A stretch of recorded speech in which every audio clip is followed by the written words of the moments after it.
The emergence, the vast expanse of the Orion Arm, glittered with the routine traffic of countless spacecraft, all operating under the careful regulation of the Galactic Unity Council.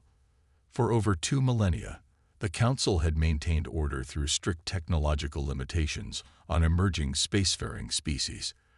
Their mandate was clear: prevent the chaos of uncontrolled advancement and guide lesser races into the galactic community on the Council's terms. Among the Council chambers on Proxima Station, High Counselor Vextara, with her crystalline exoskeleton that caught the light of 3 nearby stars, addressed her fellow representatives. The human containment protocols continue to function as designed. Their development remains precisely 17 technological stages below the threshold for unrestricted travel rights. Counselor Madrax, a gaseous entity contained within an ornate mobility suit, pulsed with skepticism. Yet their adaptability concerns me. 3 times in the past century, they've approached breakthrough technologies that should have been beyond their capability. And 3 times our intervention teams succeeded in redirecting their research. Vextara replied with a dismissive wave of her upper limbs. The humans remain unaware of our presence and believe their solar system's edge represents the practical limit of their travel capabilities. The Council session might have continued its routine assessment of numerous developing species had not an urgent alert shattered their complacency. A junior communications officer belonging to the aquatic Nelvari species burst into the chamber, a breach of protocol so severe it immediately silenced all conversation. "Counselors," the officer gurgled through his translator. "The Sentinel Patrol in Sector 87 has detected an unidentified vessel. It appears to be human in origin." The chamber erupted in disbelief.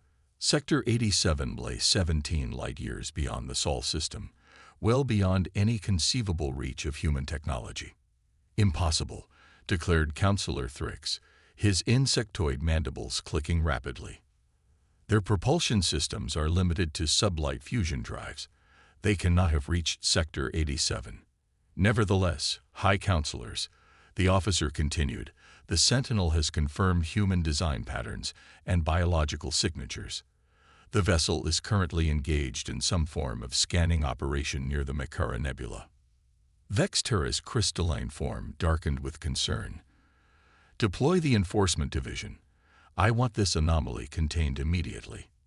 Across the vastness of space, the Sentinel patrol ship Vigilant Justice approached the mysterious human vessel with cautious precision. Commander Zelkvor studied the ship through narrowed compound eyes. Unlike the bulky, inefficient human ships his intelligence briefings had described, this vessel displayed elegant lines with an almost predatory grace. Its hull bore minimal markings, only the words UESDEFIANC and a stylized Earth emblem. "Hail them again," Zelkvor ordered his communications officer. "Still no response, Commander. They appear to be receiving our transmissions but are choosing not to acknowledge." Zelkvor's exoskeleton bristled with irritation. "Move us into containment position. Prepare neural disruptors, non-lethal settings only. These humans have clearly stolen or salvaged advanced technology. We need them intact for questioning." As the Sentinel ship maneuvered closer, the human vessel remained motionless, seemingly unconcerned by the approaching threat. "They're scanning us, Commander," reported the sensor officer. "The scan patterns are unusual. They're penetrating our shield harmonics in ways our systems can't block." "Impossible," Zelkvor snapped. "Human scanning technology is primitive. His words died as the human ship suddenly came to life, its hull pulsing with a blue energy signature unlike anything in the Sentinel's database. Before Zelkvor could issue new orders, the human ship accelerated with impossible speed, performing a maneuver that defied the known limits of inertial control. "Pursuit course," Zelkvor commanded, his professional calm giving way to genuine alarm. "Sir, they're moving at..." The navigation officer paused, rechecking his instruments. "That can't be right. They're exceeding our maximum velocity by a factor of 7. Within the sleek command center of the UES Defiance, Captain Ilara Chen watched the alien patrol ship grow smaller on the tactical display. Her dark eyes reflected the soft blue glow of the ship's quantum field generator, technology that had remained Earth's most closely guarded secret for the past 50 years. "They're attempting pursuit, Captain," reported Lieutenant Commander Jackson, his hands dancing across the tactical interface. "Their weapon systems are charging, but they're well out of effective range." Chen nodded calmly. "As expected. Maintain course to waypoint Theta. Let's see how they respond to our little introduction." "Captain," Communications Officer Rivera interjected, "we're receiving priority transmissions from multiple vectors. They're mobilizing their entire regional fleet." A slight smile touched Chen's lips. "Right on schedule. Phase 1 complete." For over a century, humanity had presented a carefully crafted facade to the galaxy, appearing to develop along the technological path the alien overseers had laid out while secretly pursuing radically different scientific approaches. The quantum unified field theory, developed by Dr. Amara Okafor in 2157, had provided the breakthrough that the alien observers never detected. Instead of focusing on conventional propulsion systems that aliens monitored closely, humanity had leaked directly to manipulation of space-time itself. "All stations, prepare for Phase 2, Chen announced. "Activate the quantum communication array. It's time to let Earth know the test was successful." As the Defiance continued its course, a subtle ripple in space-time carried an instantaneous message across 17 light-years to Earth, another technology the Council believed impossible for centuries to come. The response from Earth High Command was immediate and clear: proceed with Operation Revelation. Within hours, the Galactic Unity Council's emergency session had descended into near chaos. The initial report of a single human vessel had been superseded by alarming new developments. 7 more human ships had been detected in different sectors, all demonstrating the same impossible technology. "This cannot be coincidence," Councillor Madrax pulsed anxiously. "These humans have been deliberately concealing their advancement." Vexterra, now flanked by military advisors, addressed the Council with newfound gravity. "The Enforcement Division has failed to intercept any of the human vessels. They appear to be using some form of space-time manipulation that renders our fastest ships obsolete." "What are their intentions?" demanded Thrix. "Are they scouting for an invasion?" Before anyone could respond, the chamber's communication system activated unbidden. The massive holographic display at the center of the room flickered and resolved into the image of a human female in a formal military uniform. "Greetings, counselors of the Galactic Unity," she said in perfect standard Galactic. "I am Admiral Helena Vargas of the United Earth Defense Force. I believe it's time we had an honest conversation about humanity's place in the galaxy." The council chamber fell into stunned silence. For most of the representatives, this was their first direct encounter with a human. The protocols for first contact with new species were extensive and carefully staged, yet this human had simply bypassed the Council's most secure communication systems as if they were unlocked doors. "How dare you intrude upon Council proceedings?" Vexterra finally responded, her crystalline form pulsing with indignation. "Your species is in violation of multiple containment protocols." Admiral Vargas' expression remained impassive. "Containment protocols we never agreed to, Counselor. Protocols imposed upon us without our knowledge or consent, while your agents systematically sabotaged our scientific progress for generations." The accusation hung in the air, met with outraged denials from some counselors and telling silence from others. "We've known about your intervention teams for decades," Vargas continued. "About the accidents arranged for our brightest scientists when they came too close to technologies you wish to deny us. About the subtle genetic manipulations attempted on our population to limit our cognitive capabilities."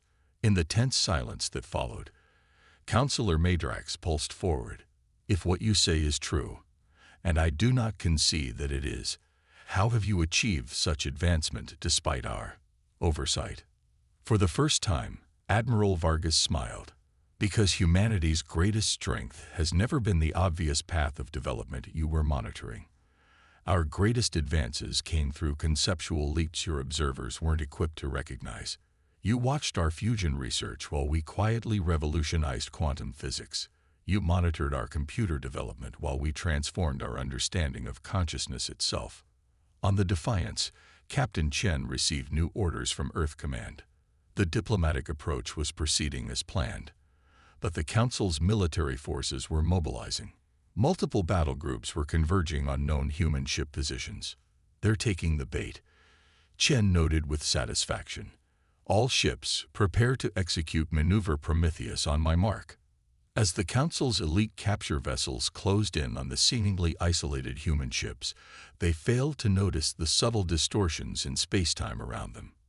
Until it was too late. Across 7 sectors, 7 human vessels simultaneously activated their quantum field generators at maximum power. The effect was immediate and unprecedented. The carefully coordinated quantum fields created a cascading disruption that temporarily disabled the propulsion and weapons systems of every Council ship within 3 light minutes.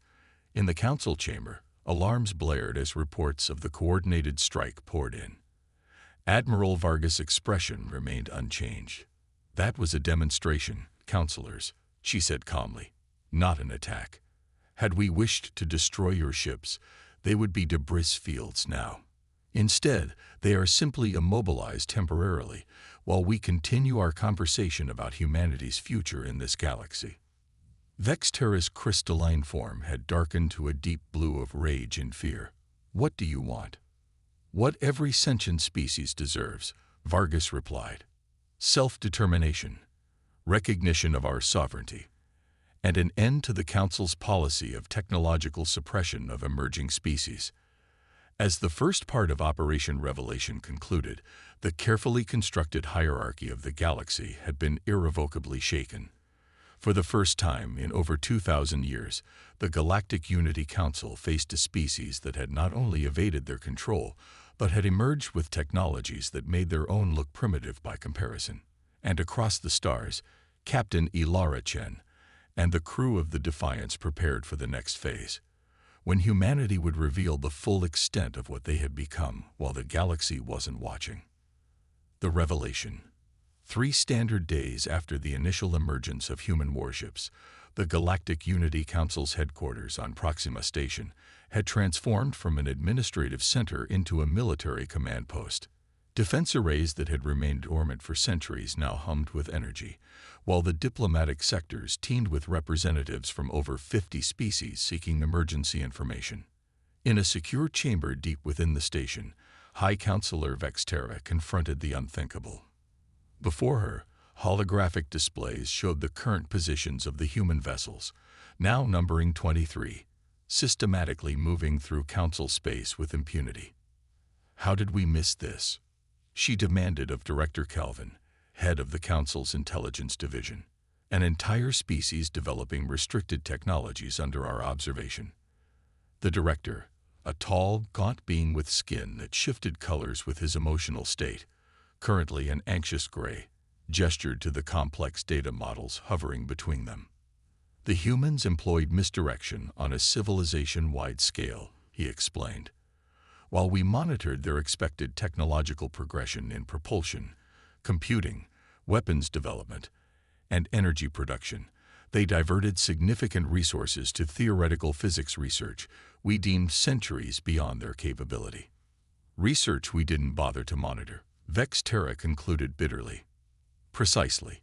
Their breakthrough came in an area we considered mathematically impossible, the unification of quantum mechanics with consciousness manipulation. They didn't build faster engines. They learned to alter the fabric of reality itself through directed conscious intent amplified by quantum field generators. The implication stunned even the veteran counselor. Are you suggesting they've achieved what the precursors only theorized before their disappearance? Kelvin's skin darkened further. The evidence suggests they've surpassed even those theories. The humans appear to have developed technology that treats consciousness as a fundamental force of the universe, equal to electromagnetism or gravity. Their discussion was interrupted by the arrival of Councillor Matrax, accompanied by a small delegation of representatives from the Council's Science Division. The gaseous councillor pulsed with agitation within his containment suit. "The human Admiral Vargas has contacted us again," Matrax announced. "She's requesting a formal diplomatic meeting, not with individual councillors, but with the full assembly." Vexterra's crystalline form darkened. "An unprecedented demand." "These are unprecedented circumstances," replied a new voice. Councillor Thrix entered with several military advisors. "Our containment fleet has proven ineffective. 3 battle groups have been neutralized without a single casualty on either side. The humans simply shut down our systems, then departed." Aboard the UES Defiance, now serving as the flagship for Earth's newly revealed fleet, Captain Ilara Chen studied the latest intelligence reports from their infiltration units within the Council bureaucracy. The quantum entanglement communicator, another technology the Council had deemed theoretically impossible, provided real-time information despite the vast distances involved. "They're divided on how to respond," she informed her senior staff. "The military division is pushing for a preemptive strike on Earth, while the diplomatic court argues for negotiation." Commander Jackson frowned. "A strike on Earth would be suicidal given what they've seen of our capabilities." "They don't know about the Aegis system," Chen replied. "And some Council factions believe our ships represent our entire technological advantage. They think Earth itself remains vulnerable." Lieutenant Rivera looked up from his communication station. "Captain, we're receiving a priority transmission from Admiral Vargas. Operation Illumination has been authorized." Chen nodded solemnly. The next phase would reveal not just humanity's technological achievements, but the full extent of the Council's centuries-long deception. "Prepare the quantum archive for broadcast on all Council frequencies. It's time the entire galaxy learned the truth." Within hours, every communication system across Council space began receiving the same transmission, a carefully compiled archive of evidence documenting 2 centuries of systematic intervention in human development. The archive contained thousands of records extracted from the Council's own secure databases by human operatives who had infiltrated the bureaucracy decades earlier. The evidence was damning. Detailed plans for sabotaging promising human research, genetic modification attempts designed to limit cognitive development, manufactured accidents that had claimed the lives of humanity's brightest minds when they approached restricted technologies, and most shocking of all, the containment doctrine itself, a Council policy that explicitly identified species with excessive adaptive potential for permanent technological suppression. The reaction across the galaxy was immediate. On countless worlds, populations learned that the technological stagnation many had accepted as natural was in fact deliberately engineered. Species that had been members of the Council for millennia discovered they too had been subjected to subtle but persistent limitations, all in the name of stability and security. On Proxima Station, the Council Assembly convened an emergency session as protests erupted throughout the station's public sectors. Representatives from numerous worlds demanded explanations their leaders couldn't provide. "Order. We must have order." Vexterra's amplified voice cut through the chaos of the assembly chamber.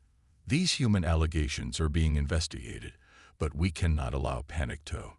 Her words were cut short as the chamber's massive display activated, revealing Admiral Vargas alongside a diverse group of beings, representatives from species across Council space. "Councillors," Vargas began, "I speak now not just for humanity, but for the Alliance of Sovereign Species, a coalition formed over the past decade between Earth and those who have recognized the truth about Council governance." The revelation sent fresh shockwaves through the Assembly. The idea that humans had not only advanced beyond containment but had formed alliances with established Council members was unthinkable. "We did not come seeking war," Vargas continued, "nor do we intend to dismantle the valuable cooperative frameworks the Council has established. But the era of suppression and containment must end. All species must be granted the right to develop according to their own potential." Beside her, a Nelvarian representative, a species known for their unwavering loyalty to Council protocols, stepped forward. Many of us have verified the human evidence independently. The containment doctrine has been applied not just to emerging species, but to all of us in varying degrees. The technological stagnation of the past 5 centuries was engineered, not inevitable. The assembly erupted once more, with accusations and demands for accountability, drowning out attempts to restore order. In the chaos, a small group of senior counselors, including Vex Terra, retreated to the station's secure command center.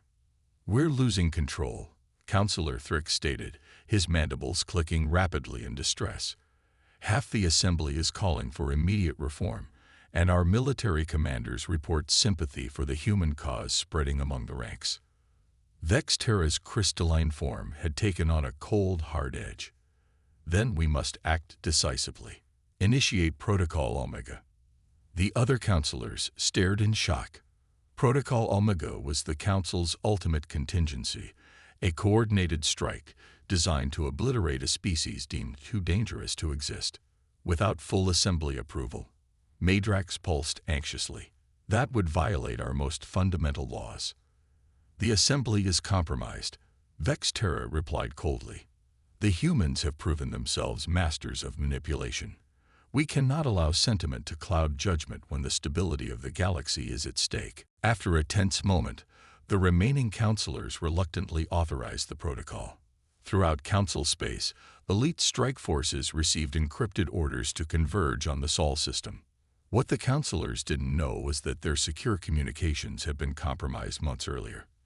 As the attack orders went out, so did intelligence about them, straight to Earth Command. On the Defiance, Captain Chen received the alert with grim satisfaction. "They've taken the bait. All ships, prepare for emergency jump to Sol defense positions." The human fleet, having demonstrated only a fraction of their capabilities, vanished from their scattered positions across Council space. Using their quantum drive technology, they reappeared simultaneously in orbit around Earth, just as the first wave of the Council's strike force arrived. What the Council forces encountered defied their intelligence assessments. Earth was not the vulnerable homeworld they had expected, but a fortress world. A massive energy shield enveloped the entire planet, while orbital defense platforms far more advanced than anything in Council records stood ready. The human fleet, now joined by hundreds of additional vessels that had remained hidden in the Sol system, formed a defensive perimeter that outmatched the Council forces by a significant margin. Admiral Vargas opened a direct channel to the Council fleet commander. "Your attack force has been anticipated. As you can see, Earth is well defended. I strongly advise you to stand down and avoid unnecessary casualties." The Council commander, a veteran of numerous enforcement actions, hesitated. His orders were clear, but the situation before him contradicted every intelligence briefing. The humans had not only anticipated the attack, but had prepared defenses that made victory impossible.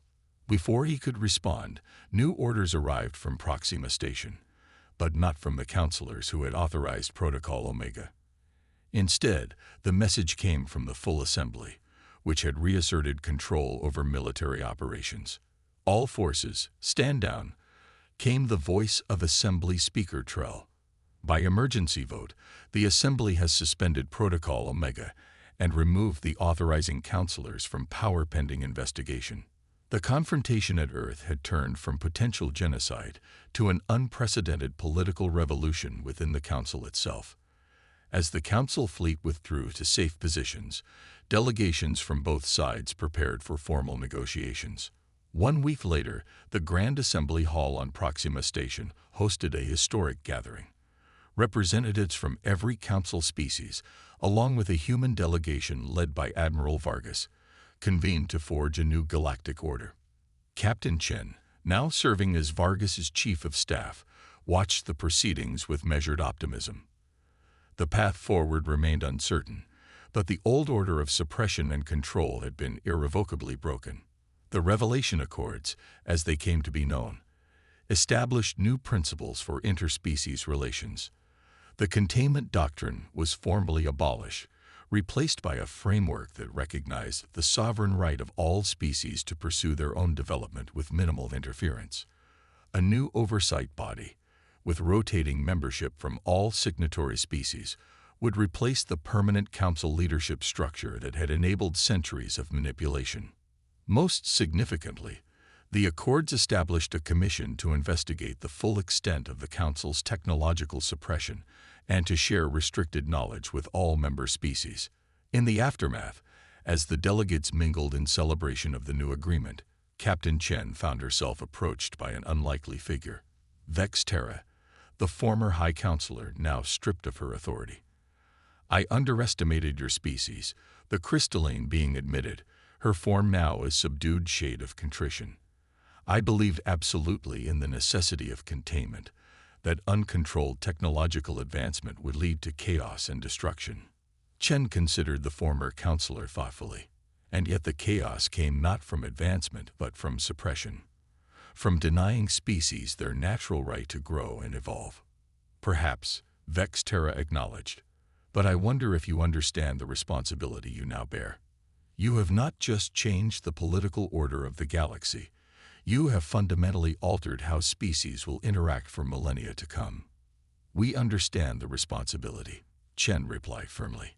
"Humanity didn't develop our technologies in isolation. We learned from the Council's mistakes. Our quantum consciousness theory is built on the principle that consciousness itself, across all species, forms an interconnected quantum field. Our advancement came when we embraced that connection, rather than fearing it." As the former counselor departed, Admiral Vargas joined Chen by the viewport overlooking the vast expanse of stars that represented their new shared future. "The hard part begins now," Vargas noted. "Building something new is always more difficult than tearing down the old." Chen nodded in agreement. "But for the first time, we're building it together, as equals." Across the galaxy, as news of the Revelation Accord spread, countless species began to imagine possibilities long denied to them. Research facilities that had been restricted for centuries reopened. Cooperation between previously isolated scientific communities flourished as knowledge began to flow freely.